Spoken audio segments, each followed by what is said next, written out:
First thing I will do is send a bill to the United States Congress providing the pathway to citizenship for 11 million undocumented people. We haven't had a meaningful fix to the immigration system in decades. I will put a stop to what ISIS is doing. No more tearing our families apart. We need to expand legal immigration in this country.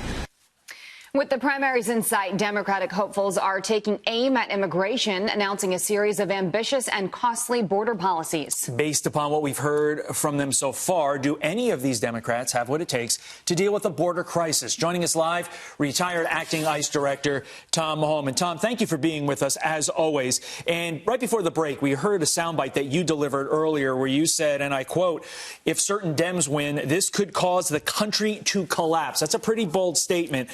How could our country collapse if certain Democrats win in 2020?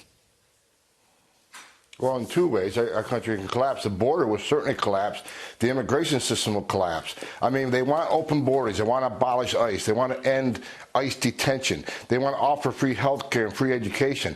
So on two borders here, we got the president who's had unprecedented success on this border, 65% to 70% decline from the high in May because of the actions of this president, which they want to undo. So the border will collapse. The whole immigration system will collapse.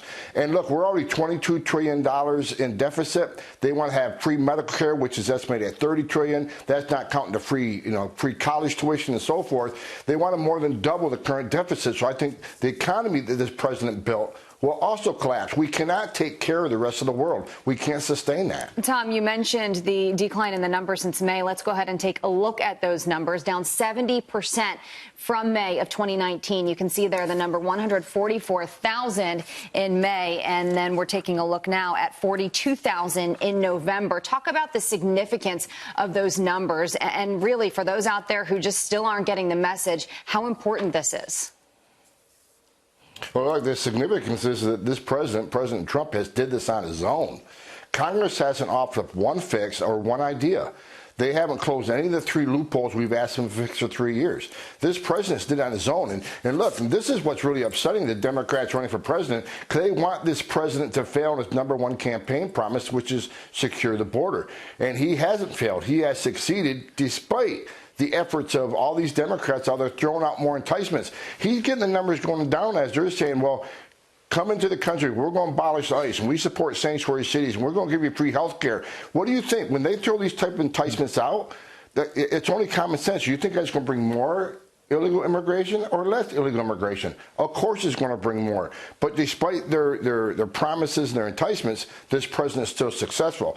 That is huge if you think about it. No other president has been able to get agreements with Mexico and Guatemala, Honduras, and El Salvador like this president has, which had a great effect on the border. Border Patrol agents are now back on the line. Half of them were off the line taking care of family units, which are no longer doing. Tom, in the 15 seconds we have remaining, obviously it's the end of the year, looking ahead to 2020. Is there anything, as somebody who's tapped into what is going on at the border as well as you are, is there something that we should be looking out for in 2020 in the lead up to the election, or is it just going to be much of the same and, as Jillian explained and you explained earlier, sort of that number just going down? Congress isn't going to do anything. They want this to be a fight in 2020. They're not going to fix the loopholes.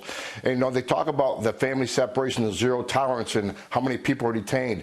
None of that would have happened. None of it. If Congress would have did their job and closed the loopholes that caused this surge to begin with. So if they want to know why the border was out of control a year ago, they can simply look in the mirror. Tom Homan, thanks for joining us, and Happy New Year.